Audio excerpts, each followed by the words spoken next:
Lists can be passed as arguments to methods, so in this lesson we're going to look at some examples of passing lists to methods. Let's start out by first creating a list. It will be numbers again. This time let's make it grades, and we'll put a few grades in. I'm going to make these even numbers to make it easy to look at things like average. Initialized into the grades list. I'm going to add a console read key. Now, the first method we're going to create will be a general method that could display the contents of any list. So we're going to call this method display list. Now it will have to be of integers, but it could be any type of list. We're going to call this LYST, thinking of some good generic name for it. So all we have to do is loop through the list as we're used to doing already. So we're going to go from 0 to less than count. And we'll do a console write line, although we wouldn't have to do it that way. List sub I, like so.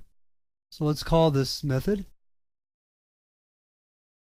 in our main program.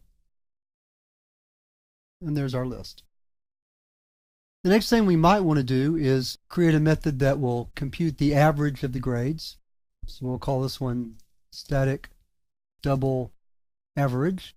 And again, our list has the one parameter. Bring the screen down a little bit here. Okay, so find the sum very simply, and then return sum divided by list.count. And that's all we have to do. Back to our main program, and we'll do a console write, like so. Let's run the program, and that looks right. So to compute the average, we got the sum and then divided it by the number of elements in the list. Could have done that as a single statement, but I like the idea of showing you how to break it out a little bit. Although again, it's not necessary. We could have written the method like this. There we go. So we could have done it in one. Let's run it again, make sure that it's right. And it is. So either way works just fine. Now, for this last example, we'd like to take the grades and let's say we decided to give each member of the class 5 extra points. So we want to bump up the grade of each student. So this is a void method. We'll call it curve grades. And again, our parameter is a list. And what we're going to do is we're going to say for int I equals 0, I less than list.count plus I. Let me scroll this down a little bit. List.I plus equal 5. Now, notice I wrote this as a void method, and notice that I'm passing the list by value. But actually I'm not, because lists are considered reference objects by default. And when I do that, I don't have to specifically pass it by reference because it is a reference object. Let's go back to the main program. We'll call the method with our list of grades, and then we'll display the list again. We may need a blank line right here. So let's put a blank line in. There we go.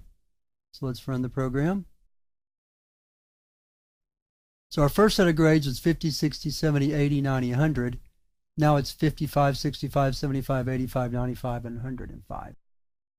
So as you can see, the method curveGrades permanently modified the list that we passed to it, even though we didn't specifically or explicitly pass it by reference. But again, lists are reference objects by default, so you don't have to specify ref when you're passing them by reference. The compiler would just treat it as a reference object anyway.